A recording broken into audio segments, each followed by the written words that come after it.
And now we'll talk a little bit about amp tone and amplifier settings. Uh, so basically, just flip that on. Almost all amps have the same controls. They vary a little bit. They might be called different things, but a lot of them do the same thing. Now, this one has reverb, master, treble, bass, mid, and two volumes. So a master volume and another one. So these might have other names. This might be called post and pre, or some of them might say gain, etc. But a lot of them do essentially the same things. So this amp will deal with treble, bass, and mid first. This amp, the way it is right now, it's guitar straight in. Sounds really bright to me. So we're going to take the treble and turn it down. Still sounds pretty harsh, so I'll give it a bit more. And I'm also going to reduce the mids. It's starting to get warmer. Now more bass, because it's a small amp. That's starting to sound like something now. Now this will be dependent on the guitar you're using. I have a Telecaster plugged in here. Telecasters are bright anyway, so that's why we tend to set them a little more like that. But you basically just set them to your liking. If I turn the bass all off and the treble all on, the mid's all on, this is going to be pretty harsh because that's a Tele. Super bright and hard to play that way. So let's go back the way it was, about. Maybe they'll put that down. And there's something that's pretty good. So, now, master, there's two volumes and they work together. This one controls, the master controls everything. So, if you have the master right off, no sound. So, if you have the master up somewhat, then you can control it here. Now here's a really cool thing you can do if there's a master control, or it might be called post. Turn the master right off. Turn the volume wide open. It won't do anything because the master's stopping it. Now if we open up this gate just a little bit, careful, if you have a powerful amp, you might shake the windows doing this.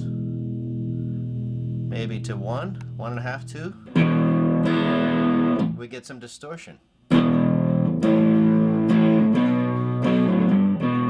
Because it's overdriving the preamp.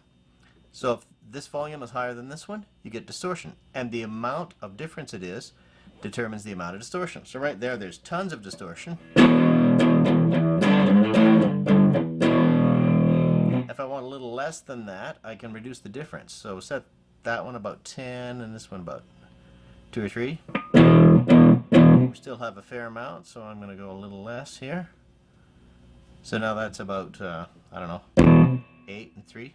And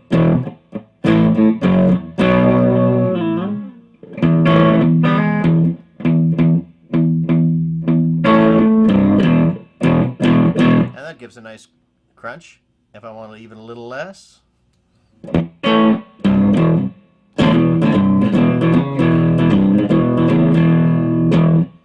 pretty cool. And at the point where they cross, if the master becomes higher than the pre, the distortion goes away and it's clean.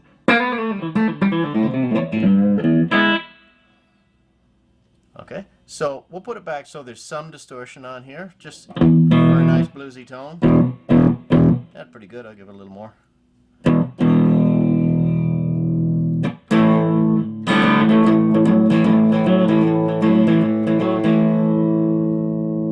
got it pretty nice. Now the other one to contend with is reverb.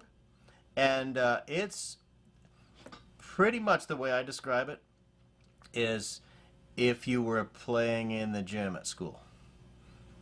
It might, if I turn the reverb up full, it will sound like you're on the other side of the gym.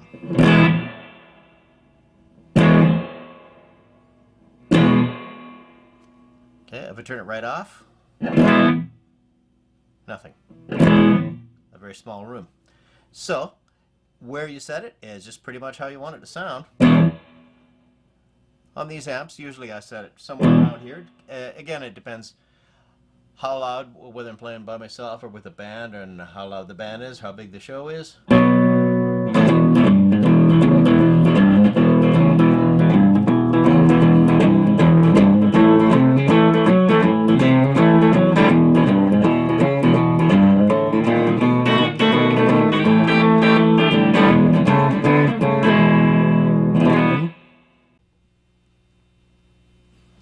And another way to change the tone also, and this is really common, is to use one of these. It's an effects pedal. Guitar goes in one side, input, and goes out the other side to the amp. I'll hook this one up. I'm going to turn the amp off so that it doesn't pop. I'm going to turn the master up and this volume down so we have a clean sound, so we know that when the distortion comes, we'll hear the blues driver doing it. I'll take my output of the guitar into the input of the blues driver, get another chord, put the output of the blues driver into the input of the amp. Now these run on batteries, or you can plug them in if you get an adapter. You don't have to buy very many 9-volt batteries before you get up to the price of one of these adapters. They don't cost too much. So I'm going to plug it in so we have some power to it. Turn the amp on. 3 controls on this: level, that's volume; gain is how much distortion; and tone, it's same as these tones. It's how bright it is. So there is no the pedal off, and you just step on it, and we got power, and it didn't change too much. But if we turn this gain up, it will. Now it's going to also make it louder, so I'll turn it down here a bit. And we have a really nice distorted tone there.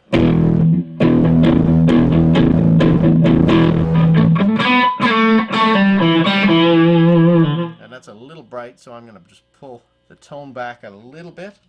And I'm also changing the pickups on my guitar. And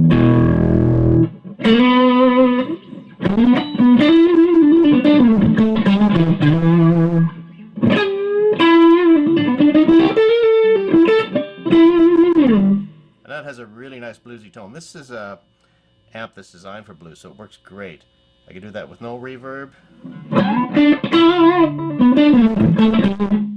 or tons of reverb.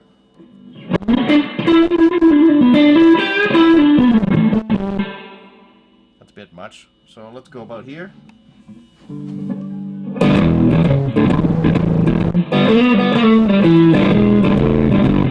Still a bit heavy on the verb, isn't it?